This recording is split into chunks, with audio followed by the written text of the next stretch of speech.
Welcome to Chris and Carlette Live, a podcast about life, love, and overcoming obstacles.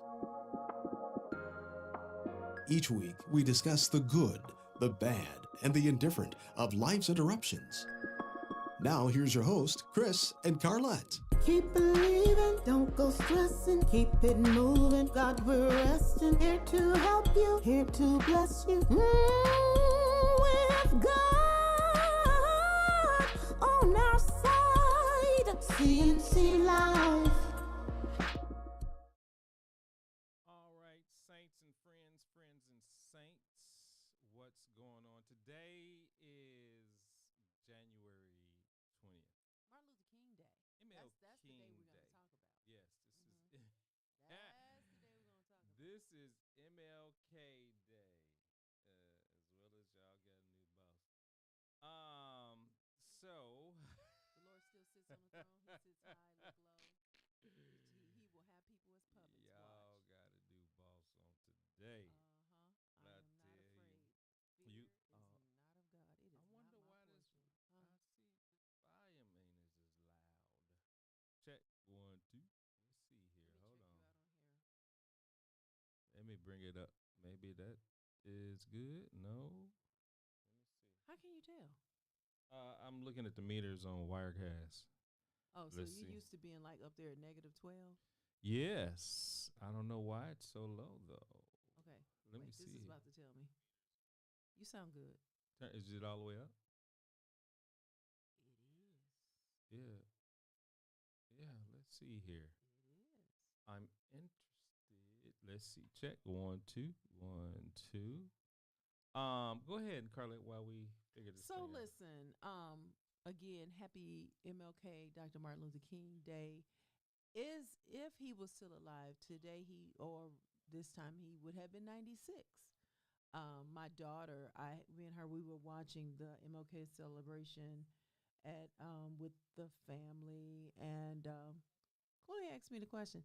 So, Mom, if he was still here on Earth, if he was still here, if he was still alive, that's what she said. How old would he be? And I was trying to carry the one, and then somebody said it on TV. I was like, perfect timing. Yes, 96. I'm not gonna act like I just knew that off the top of my head. But this is a day that we commemorate. It's not just a day off, an extra day of sleep, but it's actually a day to commemorate, see how far we've gone based on his work and the I Have a Dream speech. Where are we at in that dream? I remember we did a show. Probably about 2 years ago. Did the dream ever come true? And that was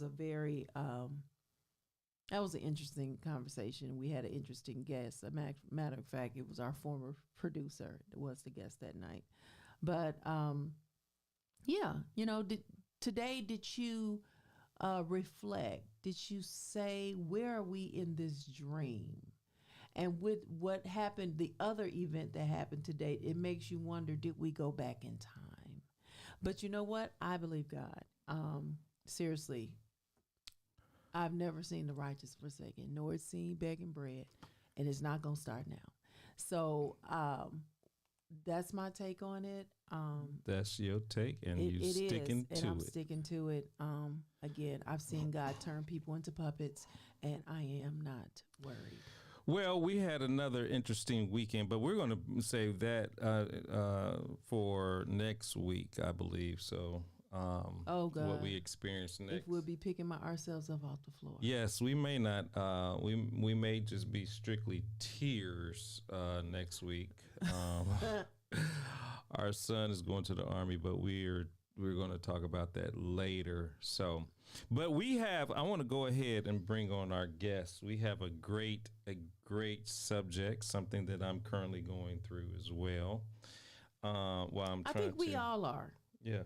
And that's something I want to talk about. There's many forms of grief, but keep going. Yes. So we have a special guest on the I was about to say on the phone. I know. Yes, but I met her through Facebook, right? I believe so, right? Yeah.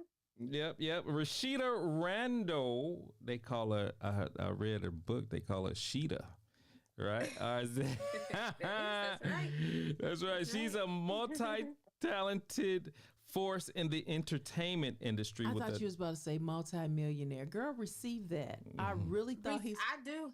Receive that. Let me And bring when her you- on and the when screen. you Lord, you heard that. Yes. We thank God for the manifestation of that through how he's going to do it. Okay, All right. I'm serious. I gotta read her intro. I have to Okay. give her the proper no, seriously, introduction. When you said multi and you didn't end it with millionaire, I was like, he reading that wrong. Receive that. Oh. Yes. The Lord is speaking through you. I love it. Yes, Hallelujah. yes. She has a diverse career that spans acting, directing, producing, and hosting. Originally from Indianapolis, Indiana, go Indiana, with roots. Notre Dame is playing right now too, by the way. With roots in Evansville, she is a true Jane of all trades, excelling across multiple creative and business fields. Her journey began in the media production, earning a BS in radio, TV, film from Indiana State, from I-State, and being a part of the first graduating class of the New York Film Academy's music video production program. She later went on to receive a dual MBA, in marketing and human resources from the Indiana Institute of Technology, giving her a strong foundation in both the creative and business aspects of the industry. Rasheda's career in the entertainment world took off with her internship at BET's Rap City, the basement, which led her back to Indiana. I'm going back to Indiana. Oh, okay. Where she worked in broadcast news and at Fox local station, as well as Real Scene TV. That's why she looked familiar. That's why you look familiar. I didn't yes. I was waiting on you to catch that, Chris. Yes. Okay. All right. That's right. An entertainment news show that aired. Dang, I think I still have my Real You Scene do. TV shirt. You do. Yes. I've seen it. Wait, I Yes. did it. I folded it last week. You probably did. I wore it. Wasn't it black and white? I think so. Yeah, it was black and white. I folded it. Yes. I do laundry. Let me finish. I Okay, gotta give go her the ahead. proper. Go ahead. Yes, sorry. An entertainment news show that aired on local NBC affiliates. She quickly expanded her role in the industry, freelancing on network reality TV shows and game shows before transitioning to her true passion, acting. Her acting career includes starring in over 24 films: Mistress for Hire, Things My Daddy Should Have Told Me, and stage plays, as well as her role on TV shows like Found, Tyler Perry's Sister, A La Carte, Shots Fired, The Act, which is on Hulu. Her talent has been recognized with multiple awards, including Best Actress honors on the TPN Film Fest 2016 and the 2017 awards. Beyond acting, Rasheda is an accomplished producer, writer, and director. She is the founder of Ivy League's Productions and the CEO and director of Circle City Film Festival. She is also the licensed real estate agent and notary public in Georgia.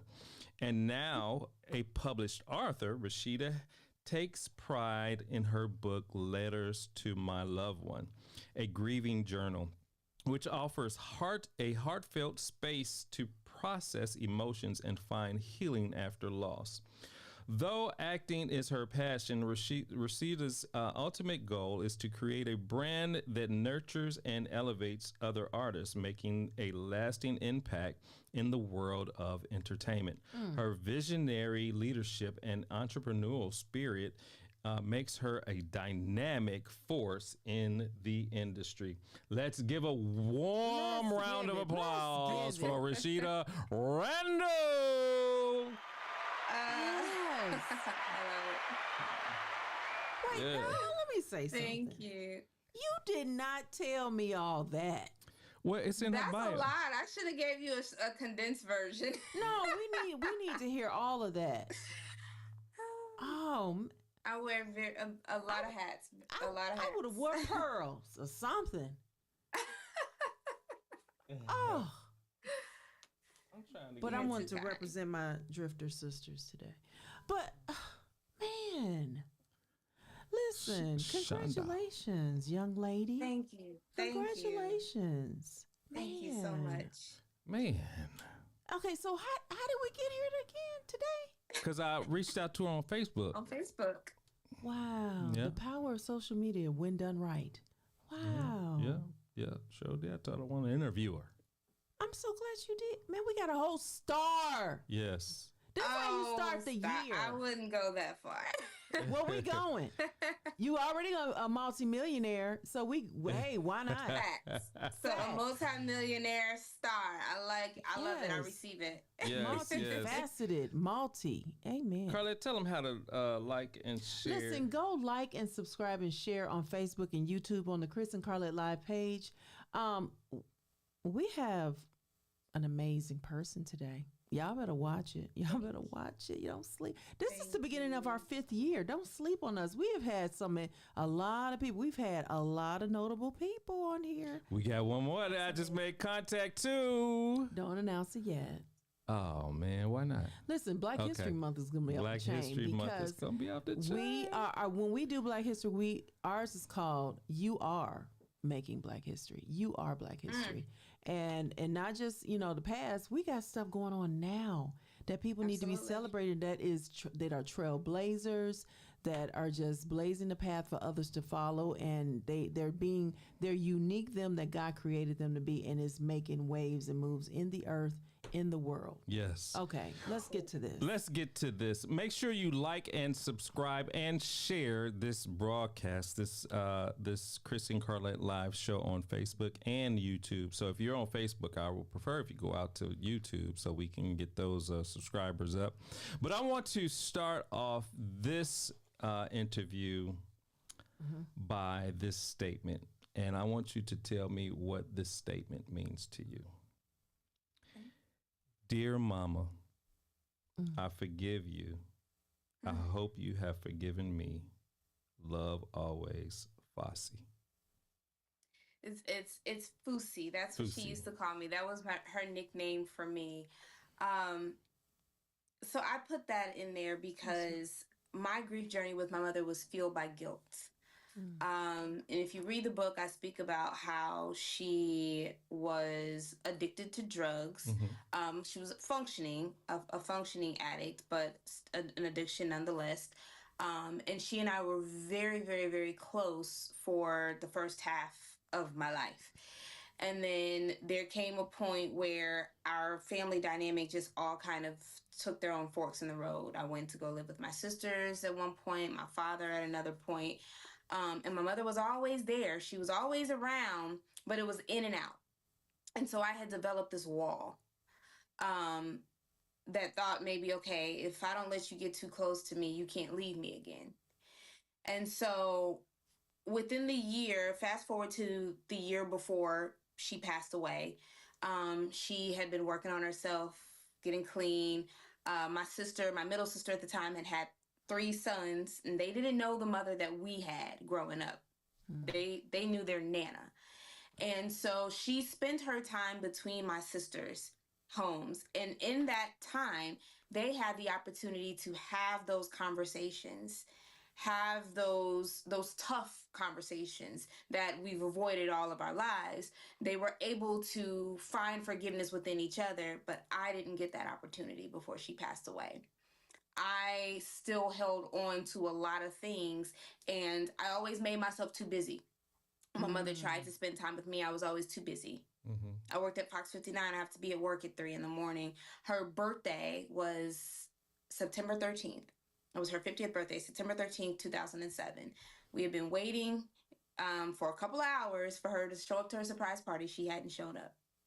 And so I had things to do, and I had to be at work. So I had to go to bed early. And so long story short, she came, I gave her happy birthdays, hugs, kisses, and I left.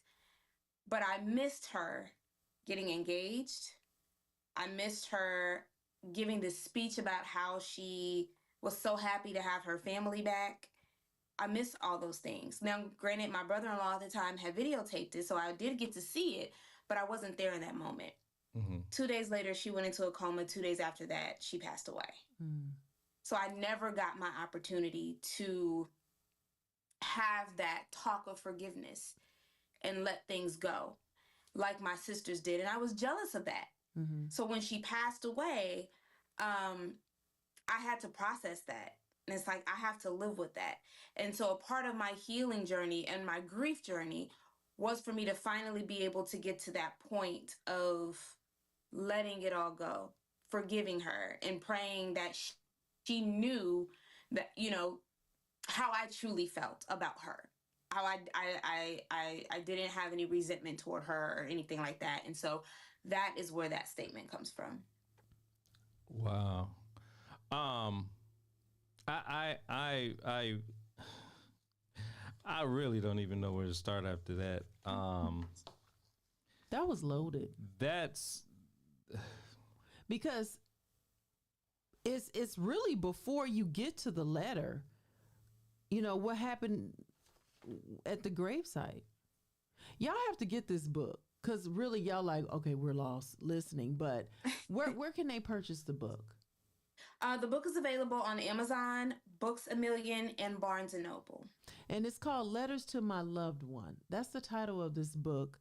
Wow. And so what is your goal with this book?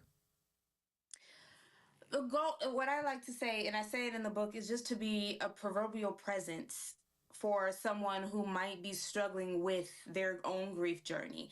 In this book, I don't tell you anything that you can't get on Google and find out for yourself. All the book does is it breaks down all the stages of grief, and then I share a little piece of my personal journey along with that stage of grief. And then I provide you space to write letters to your loved one, because that is what the grief therapist that I ultimately had to go and see suggested that I do for my mother, to release some of that guilt. So there may be some people out there who don't know how to truly grieve, don't know that there is even a process, and who may be trying to avoid grief, but not realizing that in trying to avoid it, that's still grieving. And so my goal is just to be a space for your healing. That's it.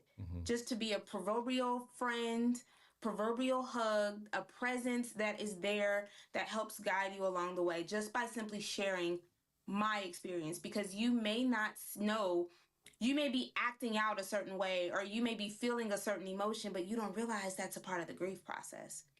And so in sharing my journey, it's meant to be relatable. Oh, that's what that is? I was feeling that exact same way. I did the exact same thing. That's what that is. And for you to feel safe and comfortable enough to grieve. That's the thing. People have to realize that you have to give yourself permission to grieve. Bottling it up, trying to avoid it, is only detrimental to your mental health. And again, in trying to avoid it, is still grieving. It's just in an unhealthy way. I want to. Oh, they said, do we have a closed caption that can be turned on? Hi, Takeda Blackwell. Please go like this. That's my sister. Hey, Takeda. Hey, what's up, sis? Hey. That's my oldest sister. I don't. You may be able to turn it on your social media platform, whatever your stream. Looks like you're on Facebook. I may have a closed caption on Facebook where you can do that.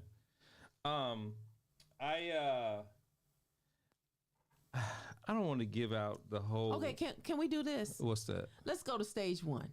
What? No, well, what? Because I have a story. I don't want to just.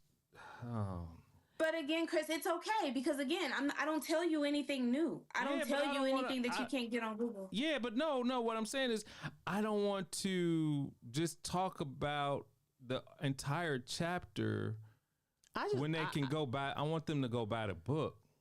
You follow what I'm saying? For sure. I want to leave some some. Okay. She said, "Great job, baby sis."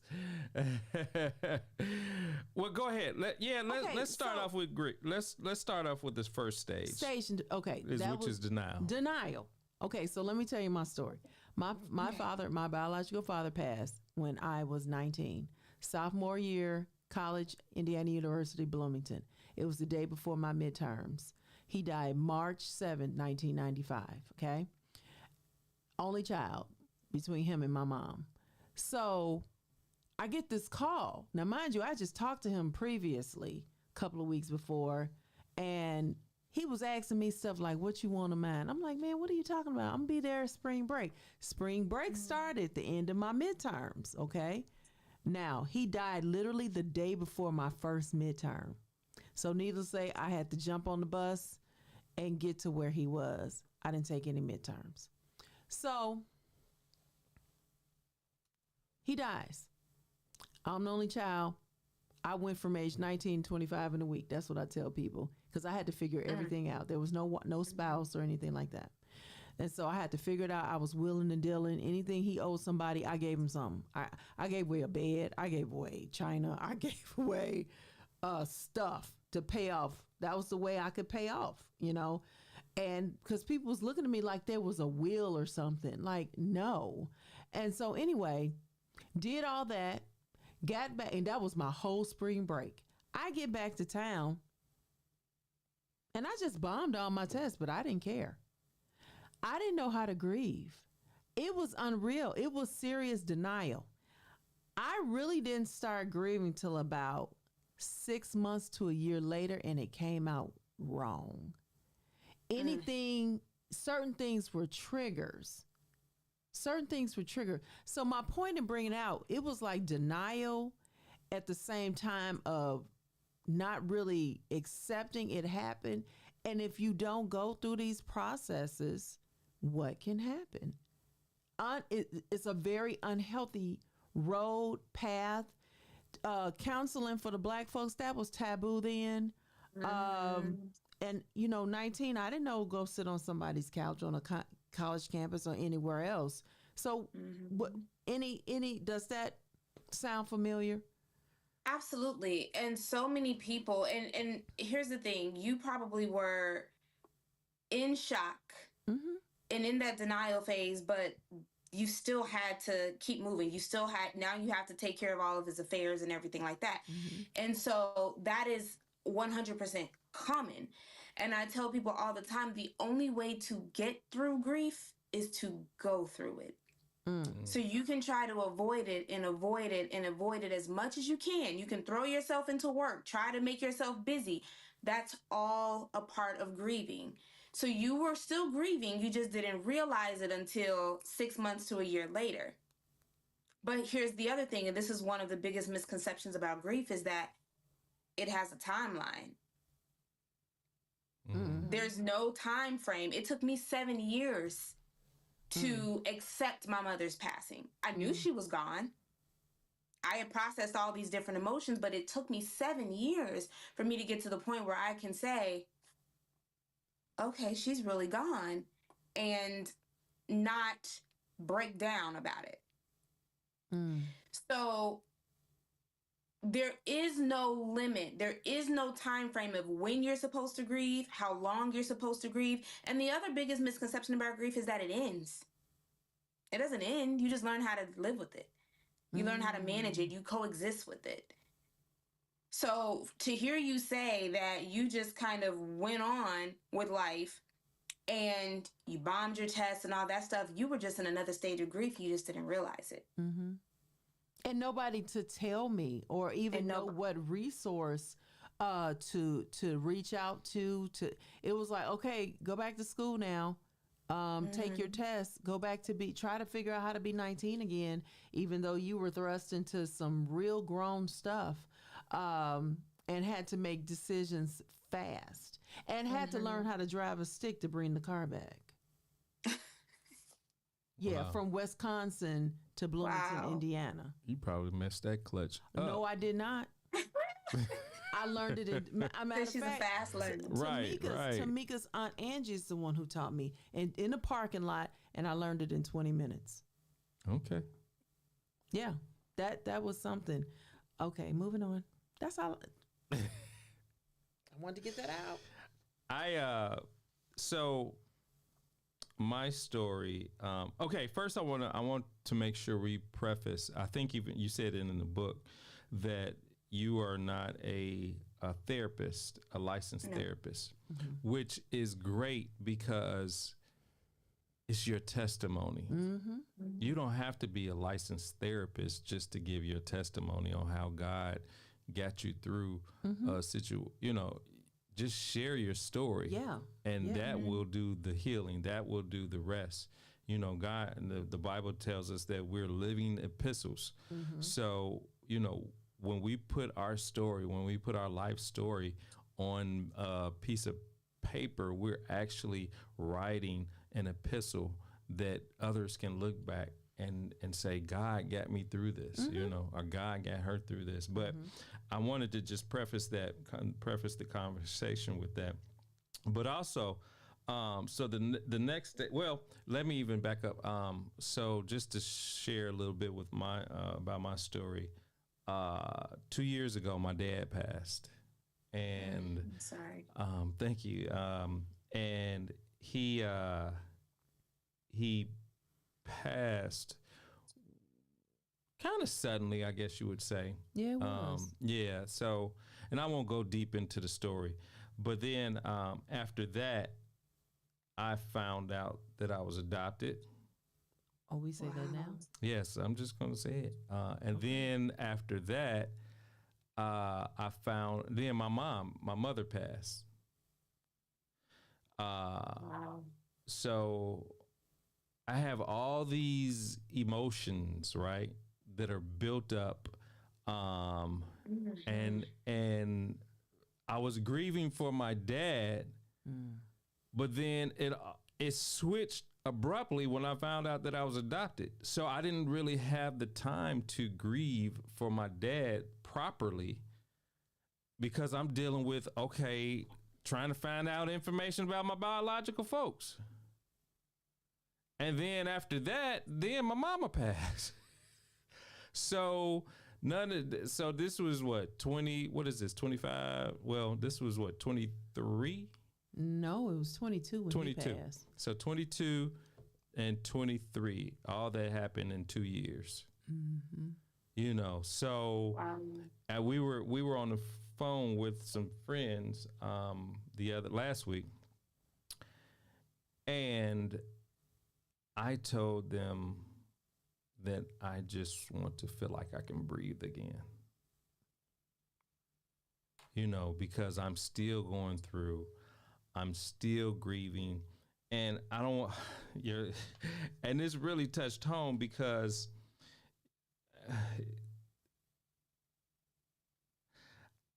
I want to jump down to bargaining because, like, when my dad passed,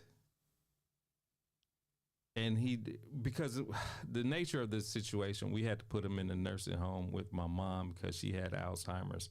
And if we would have put him back at home, he wouldn't want to leave because we was trying to get everybody to either go up with my sister or go down to Georgia with us.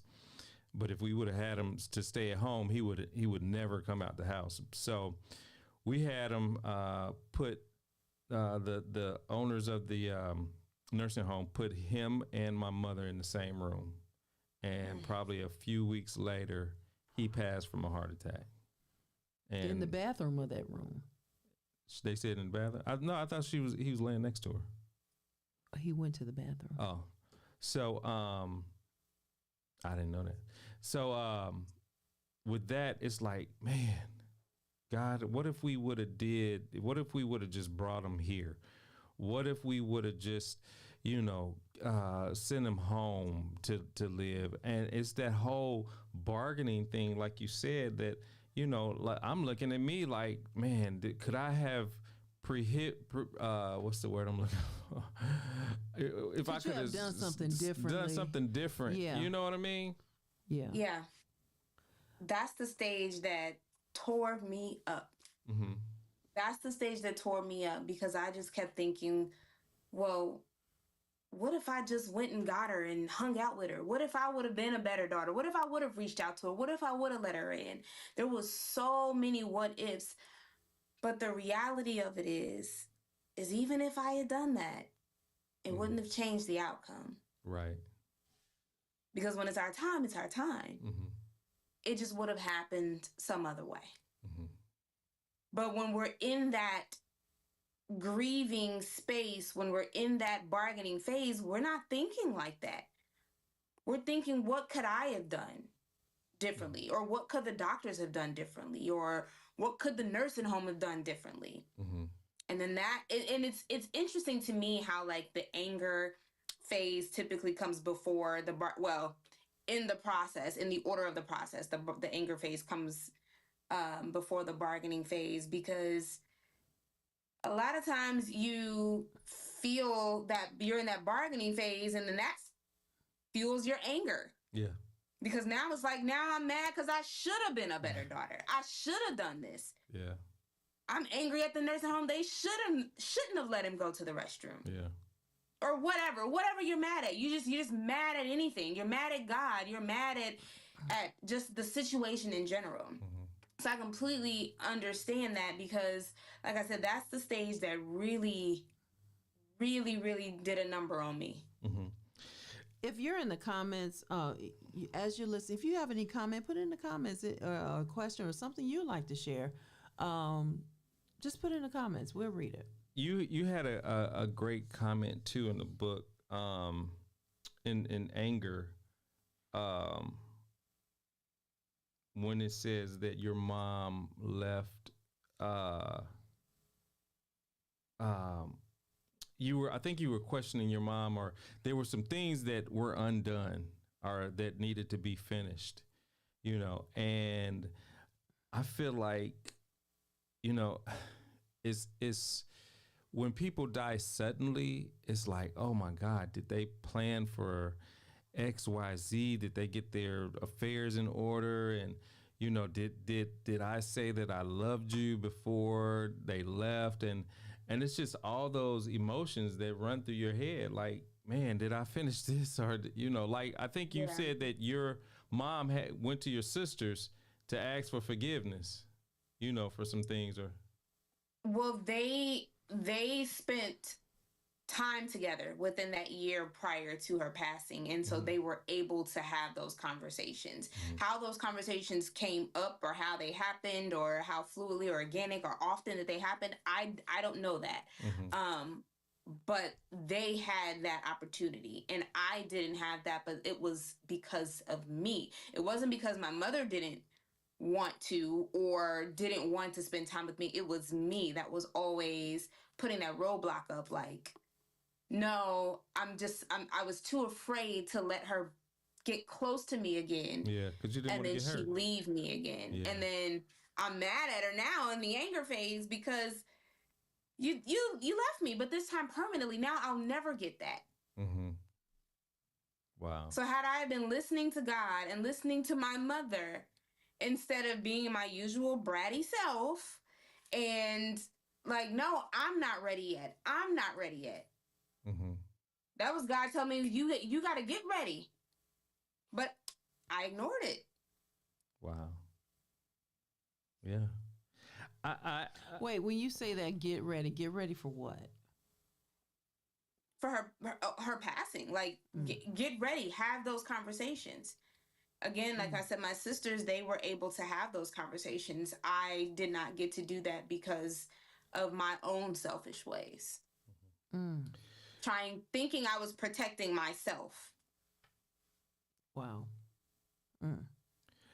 Do you think that there's a difference in grieving when someone leaves unexpectedly versus someone who over time, due to a sickness or what have you, where you can prepare more for it? Do you think there's a difference in the grieving process?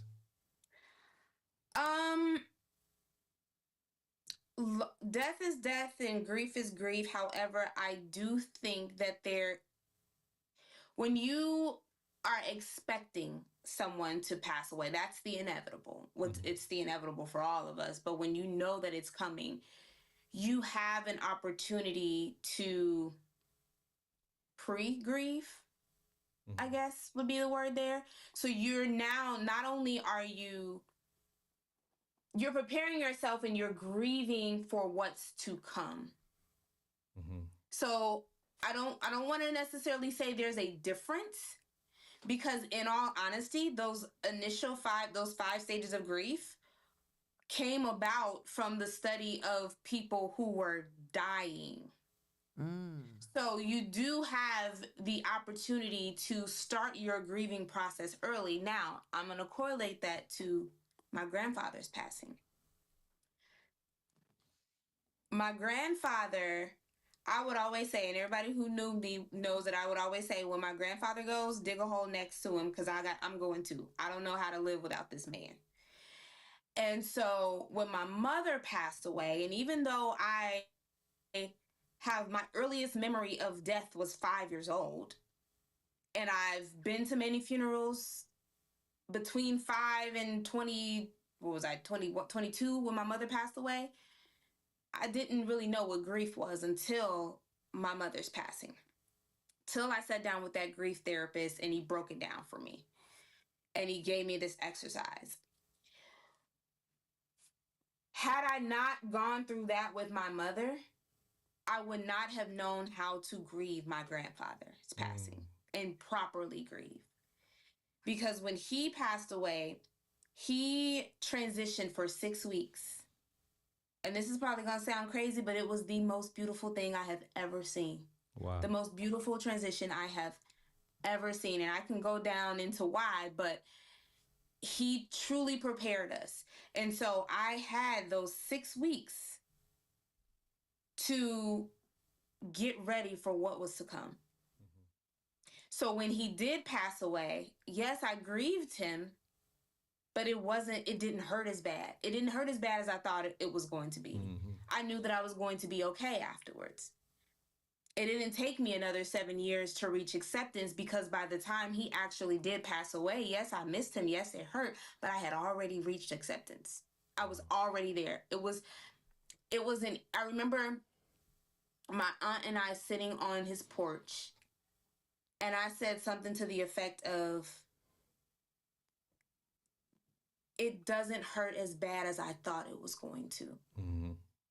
But that's because we had 6 weeks of preparation, 6 weeks of those beautiful moments, so that when he did pass away, I grieved for sure, but it wasn't even anywhere remotely close to the grieving process with my mother. Wow. Let's see. I think your sister. She says you can't prepare. Oh my God. You can't prepare for death, but when you know death is coming, it's a gift from God that you get time to make peace, apologize, and express yourself. Then she also says sudden death is a whole another pain, level of pain. Yeah. I think that's subjective. I do think that there is a difference,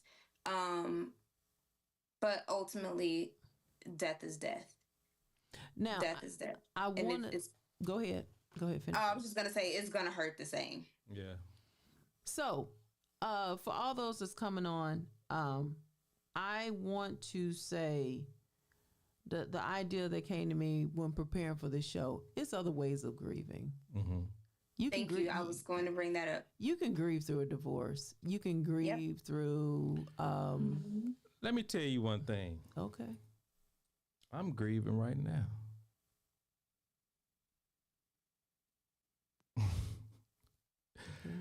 Because we got this president in office. You know what? Hey. I don't think you're alone there. You said what? You're alone there. Not to make light of the conversation, but you know, I'm grieving because Lord have mercy. What are we getting ourselves? So I'm just okay. But that's the thing, though. But you're saying not to make light of the situation, but if that's how one grieves, that's how you grieve. That's true. I tell people all the time, don't judge the way somebody else grieves. Everybody's grief journey is going to look different. Just because there are stages to grief, it doesn't mean you're going to experience all of them in that order. There is no process. There's no process. You can feel all 5 stages in 10 minutes. Yeah. And you pointed out something too in the book, that grief can hit you just like that at any time. And sometimes I'm just in the bed or whatever, and I see something, and it just triggers it, and I'm like, oh my God, I'm grieving. You know, my days of crying have become less, I think, but the thoughts are still there. I mean, I like it's three buckets. Like, just, well, I don't know how to put an analogy to it, but you know, both my parents and then the adoption.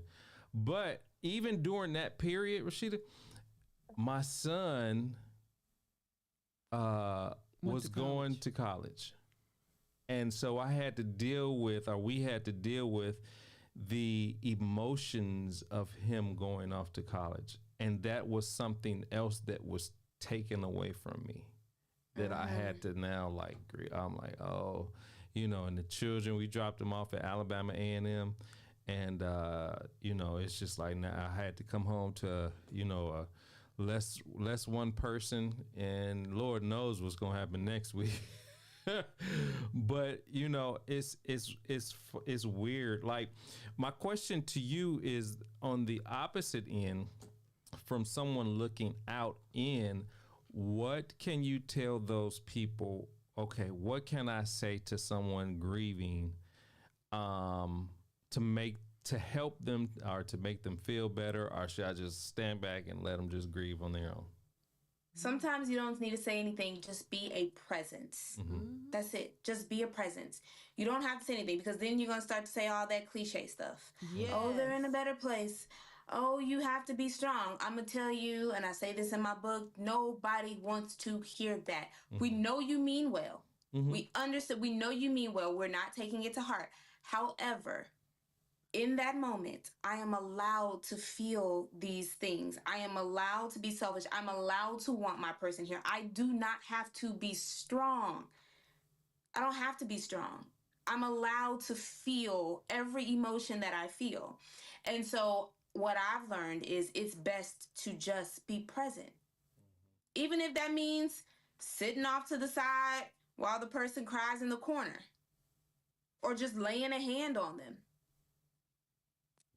So just let them know that you're there. If you reach out to them and say, let me know if you need something. Well, I might not be in the right state of mind to be thinking about what I need at that time. So if it's really on your heart to do something, just do it. Yeah. I like one of the things, when I say my grandfather's transition was beautiful, one of the things that was so beautiful about that is that every single day, for 6 weeks, no exaggeration, his backyard was full of people. Wow. People were getting off work. They were pulling up coolers, trays of food, just coming over and just being a presence.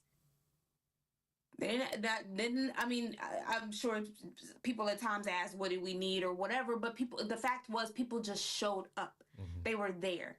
And they let us know, we are here. You have a support system. And I'm talking like the neighborhood, childhood friends, like they showed up.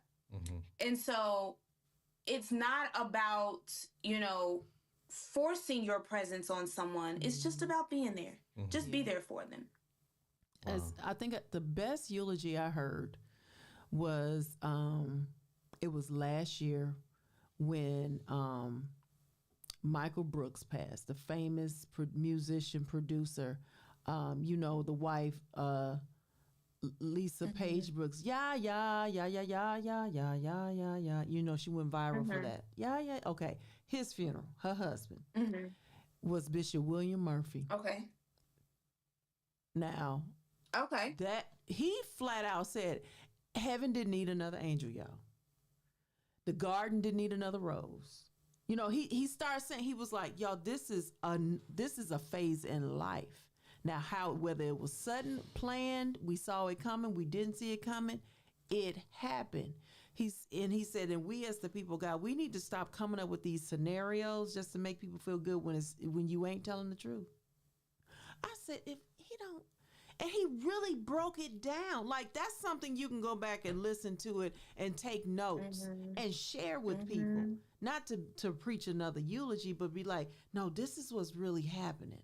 This I think the people can appreciate the truth, and it helped bring closure than having needed another angel or another musician. No, Michael and Gabriel, they holding it down in the angelic department.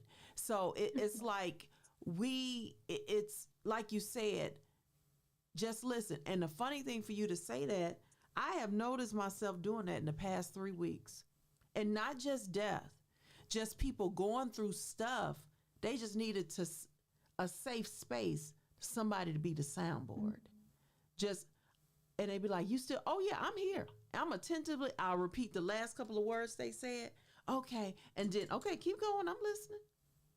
And then when they got done, listen, do you feel, I do, I just needed this. I'm like, cause I don't have what to say, but I'm here to hear it for you to get out. And yes, you make sense, even though you may think you're talking in circles. It's okay to say that. At my nephew's funeral, 17 years old, passed from a rare form of cancer. His birthday is actually, he's a January birthday. It just passed. And so he would have been 27. He would have been 27. And so, or 28 this year, one of them. So anyway, they had me on the program. Me, of all people. They put me as the auntie, okay? And so I got about now this was day 2. The first was the wake, then the actual main funeral. By the time, I hadn't heard enough stuff, and it was my time to speak. I said, praise the Lord. We give God praise, even in this God is faithful. He's still a healer. I did, what I do. But I said, now let me say something. This one I turned the corner on him. We are believers of the Lord. Yes, we the hope and the resurrection and the life. And hear me good. We do not grieve. And I was quoting them.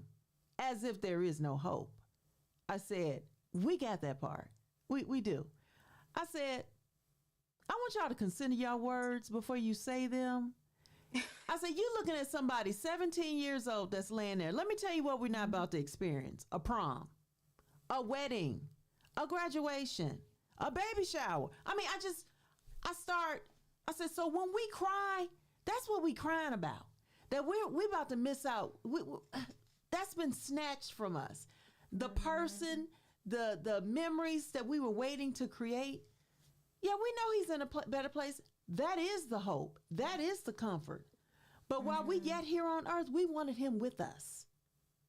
So that it goes back to watch what you say in these times. And I know you looking for something. I'm here for you. I love you. This my number. I know we try. What can I say? What I love you is good. I'm here for you. And mean it when you say it. Mean it when you say it. When they don't just say it because it's the thing to say. And because when they call, be there. Because you told them, you gave them that coupon. Yeah. Okay, I'm done. And I also want to say too, I don't believe in telling people how to grieve. Everybody's going to grieve differently. But if you recognize that someone is grieving in an unhealthy way, like, maybe they're developing an addiction or something to that effect, then yes, speak up then, but do it with grace. Still do it with grace. Don't come from a judgmental place. Don't come and beat them down and make them feel bad for grieving, because that's what they're doing. You still have to give them grace. You still have to give them grace and approach it from a loving place and not a judgmental one. Wow. So the whole premise behind the book is writing letters to your loved one who passed. How? Or you've lost, or that you've lost. or It doesn't. that It's you- not necessarily the past. Right. Well, yeah. What if you need to write letters to my ex-husband? Okay, gotcha. Okay, I'm gotcha. just- All right. What, So, but the whole premise behind the book is to write letters to something that you have lost, something, Right. someone. Okay, hold on. a Stop. letter to my $1 million. Okay, all right. Jesus. This is what I was supposed to do with you. So, I want to ask, how did writing a letter help you? You know, the funny thing is, I didn't think it would at first, and so I just kind of, shoot it away like this is stupid. Why am I doing this? But it proved to be very therapeutic for me, because I just pretended the pages were my mother, and that forgiveness that I was seeking, that forgiveness that I wanted her to know that I had for her, I was able to get that out on paper. And these are things that I don't know that I would have ever had the courage to say to her. I don't know how long it would have taken to do that. But I did it once, and I realized, okay, that literally felt like I literally felt the weight come off my shoulders. I kept doing it. And sometimes, the letters weren't heavy. They were just telling her about my day. Like, hey girl, I was in Family Dollar today and I smelled your perfume and I thought it was you for a minute. Just anything that I felt like I needed to say to her, I would write it to her in a letter. Wow. Hold on, let me get back. I'm trying to. Let me ask you this. What would you say if somebody wrote a letter to the person way before they died? Am I making sense? Like, yes, because you could be a death of relationship, or and I have a lady who messaged me on Facebook to let me know that she purchased the book and that she's not grieving a loss in the sense of a passing, or it was more of I don't know if it was a friend breakup or a family breakup or whatever, but it was a relationship, not a romantic relationship, that she was grieving the loss of. And that's what she uses the book for. So you absolutely can write a letter to, or, because all this is just a different form of journaling, a more personable form of journaling. And it's not where you're journaling necessarily about yourself, but you're speaking to this person. And so who knows what's within her pages, but the premise behind it is that this is a relationship that I once had, I once valued, and it hurt when the relationship fell apart. And I'm just trying to process that and work through that. So absolutely, you can write a letter to someone before they pass away, or even if you know that they're transitioning, or they're dealing with a terminal illness and it's eventually going to happen. Absolutely. Absolutely. And the final stage that you mentioned was acceptance. And so after you, did the acceptance come before you started to write, or was it after? The letters. Yes. When I started writing the letters, right, the acceptance came way after I wrote the letters. I wrote my first letter. It wasn't even a whole year yet before she passed away, or after she passed away, that I wrote my first letter. And then over the years, I would still write those letters and just kind of tuck them away. There was a couple of them that I, destroyed initially, because that was really kind of what the therapist suggested that I do initially. But there was some I just kind of tucked them away. And I did that up until I, got to the point where I was starting to. So there's been two additions to the stages of grief, the upward turn and reconstruction. And Chris, that's kind of sounds to me, that's kind of where you are now, where you said that, you know, your grief has gotten to a point where you're not sad all the time anymore, and those thoughts are starting to shift. And so once I kind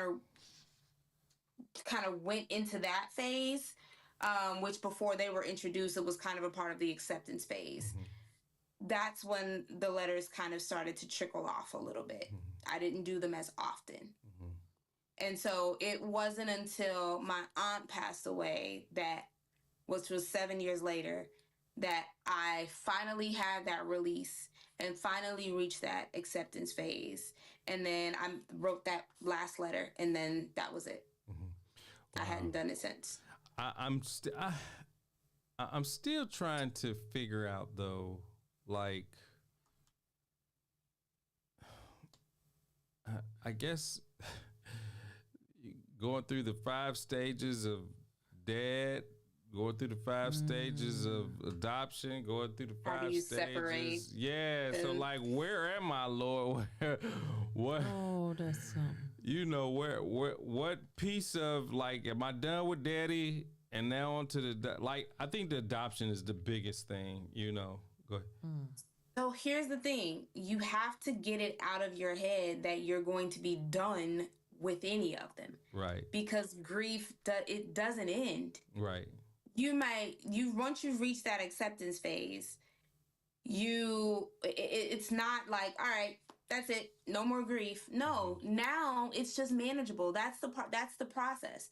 The process is to make it more manageable. So you're going to always grieve your father. You're going to always grieve your mother. And, you know, you may go 2 years without crying about it. And then one day something happens and you have a good cry about it. Yeah. Now, let me speak on that. That's real, because it just happened to me. It'll be 30 years from my dad's anniversary of his death in March. This year 29 of last year, I had a bad day on the day he died. I mean, it was not bad, emotional. I was crying. I was missing him. We talking 29 years gone. 2 years before that, it was, or maybe 3, during the pandemic, I was having a moment where I didn't have nobody to talk to about it. And when I finally told somebody, it was like, I wish you would have called me. I said, I didn't want to bother you. I said, I was so alone in that grieving moment. I didn't have nobody to talk to. I can't talk to my mom about her ex-husband. Where is that? Right. So, you know, yes, it can hit at any moment. I'm a living witness. And it will look different. Sometimes it might not be a sad moment. Sometimes you might remember something that your parents did or your mom, your father did, and you might laugh about it. It's just triggering a memory. You don't lose that. You don't lose those memories of them. You know, what was helpful for me too is, and I encourage everyone to do this, is to, if your parents are still living, make sure that you record their voice, make sure you video record them doing something. I don't care if it's just, you know, one of the things that I did with my dad, he was in the Army, and he had this book, a photo album. So I video recorded him going through all the pictures, and, you know, this is what happened in Germany and this and that. So now that when I get to those moments where I just need to hear his voice, I can go back to that video and listen. I don't even have to watch the video. I just listen to his voice, you know, just to kind of comfort me and to ease, you know. So I encourage anybody whose parents are still living, make sure that you record their voice or their video or what have you. So there's this, so you know what I did? I found this old cell phone that had my mother's voice greeting from her cell phone recorded on it. It's an old flip phone. And I got it, I recorded it onto my iPhone and then emailed that file to myself. And then I had that audio file placed in a Build-A-Bear that I gifted to my sisters on Mother's Day a couple of years ago. And so I have one myself. When we squeeze their hand, we can hear her voice. For my grandfather, I asked my aunt for all of his button-up shirts.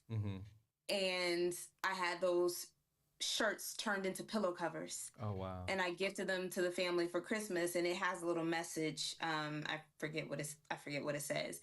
And then some of them got a photo of him wearing that exact same pillowcase that they got. Wow. So I 100% agree with you in that. Do something. There's a TikTok trend that's going around now where people are like hugging. They have their grandparents or their parents put their hands in paint, and then they have them hug them, and they're wearing like a solid color hoodie, and they hug them so that their handprints in the form of their hug is on their back, so they always have their hug. Yeah, it's beautiful. Yeah, it's beautiful. I'm like, I wish I would have thought about that. Right. I know. How much time you got, Rashida? I know it's late. Okay. Because we can go deep. So, but the other thing too is when both parents passed, it's like we accumulated all their stuff, their tangible stuff in the house. And what I've noticed, one of the things that I had to tell my wife was, I need this stuff for closure. And when I feel like I can release it, then, and I don't want to seem like I'm a hoarder, but when I feel like I can release it, then I'll go ahead and get rid of it. But for now, just the stuff, like my dad's old armoire that he put clothes in, some of his clothes, we still have my mother's car, it's in the backyard. It still runs, but I'm not driving. I got to fix it up. But, just things like that. I need those type of things just for closure to help me through the grieving process. You know what I mean? Yeah. And ultimately one day, once you find your peace or you reach that acceptance, like you said, once you feel like you can release it, then you'll release those things. Yeah. Or find a way to repurpose them. Right. That's it. Well, my son will be leaving, so I'm gonna bring the armoire up and replace it with his because he has some of my old furniture when I was a child, but it's still in good condition. But I'm gonna just replace it. But one of the things that I'm glad you put in the last part of the book is resources. So like if you have a job and if you have a EAP program, that's the employee assistance program. I did that. Man, there's so much stuff I want to talk about, but I know it's late. But your EAP program, I reached out to them, and it helped find me a counselor, but I had to go through like 3 of them before I found a good one. And the good one that I found, by the time I was getting in the groove, we had a couple sessions. She moved out of the country. And so I'm like, because I hate one of the things that I hate is just to explain my story over and over to a counselor. And now they have to learn me all over again. Yep. And we got to go. And I'm like, oh, man. So make sure you all find a good counselor, a dependable one. I think something else, check your local community for support groups. And there's some other things you all have to, y'all just go buy the book. Go buy the book, Letters to My Loved One.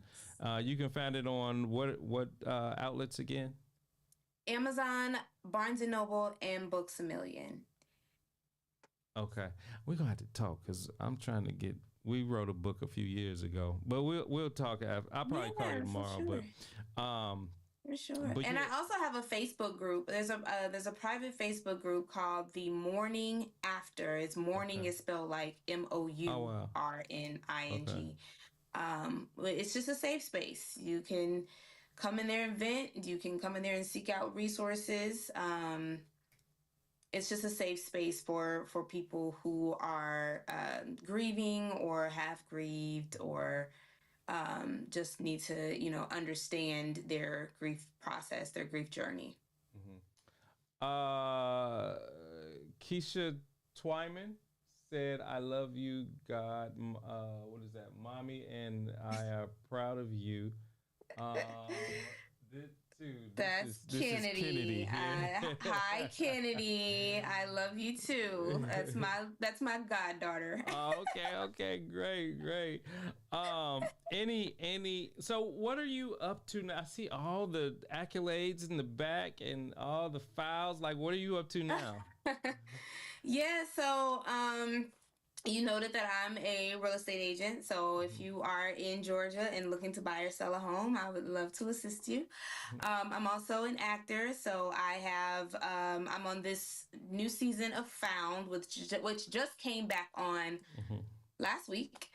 So I have like 2 episodes there. I have a movie coming out on February 4th on Tubi called Mistress for Hire. Okay. And I have another film coming out. I won't go into much detail about that yet because I don't know like what the release date and stuff is yet. But I do have another film coming out, hopefully sometime in 2025. All right. Yeah, that's what I got going on right now. All right. I'm working on, and this is the first time that I've said this. Nobody knows about it, but I am breaking news. also Breaking working news. on breaking news. Yes, I am also working on something for children as it relates to grief. Okay, great. And then Shannon, I think it's so small. I gotta bring that TV up. She said, "Great job, Sheeta. I love you." So, thank you, Shannon. I love you too. Yeah. Do you keep up with? I forgot the young lady's name from Real Scene. What was the? Michelle, Amber. Yeah, Amber and Michelle. Yeah. Do you still keep up with them? Yes, on Facebook. Michelle just sent me a video the other day about my girl. She knows how I feel about Thomas J and those bees. So so yeah, definitely still keep up with almost just about everybody. Wow, that's cool. That's cool. So yeah, like if you all have any questions for Rasheda, how can they reach out to you though? Yep, I am on Facebook at Rasheda Latrice. That's Leatrice. Or you can look for Rasheda Randle. I am also on Instagram at officially Sheda, Sheda. I also have another Instagram page for my real estate business. It's called Your Real Estate Co-Star. So at Your Real Estate Co-Star. Okay, are you with Keller? No, I'm actually with Century 21. Century 21. And then you are AK, right? I am. Yes. I am a member of the Alpha Kappa Alpha Sorority Incorporated. Are you active down here at the chapter, alumni chapter? No, not here in Georgia. No. Not here in Georgia. Okay. All right, cool. I'm definitely working on that though. That's one of my goals for this year. Gotcha. Okay. Yeah, we went to an event today over here. We stay in Douglasville. And so you're on the opposite side. Okay, right.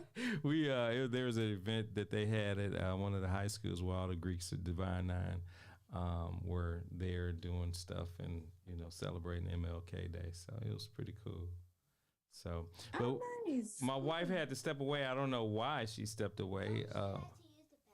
Okay, you don't have to tell her that. Say it. I didn't even hear it. So. Okay. I heard the little voice, but I didn't even hear it. Right, that's my daughter. But we sincerely appreciate you for coming on the Chris and Carlette live show.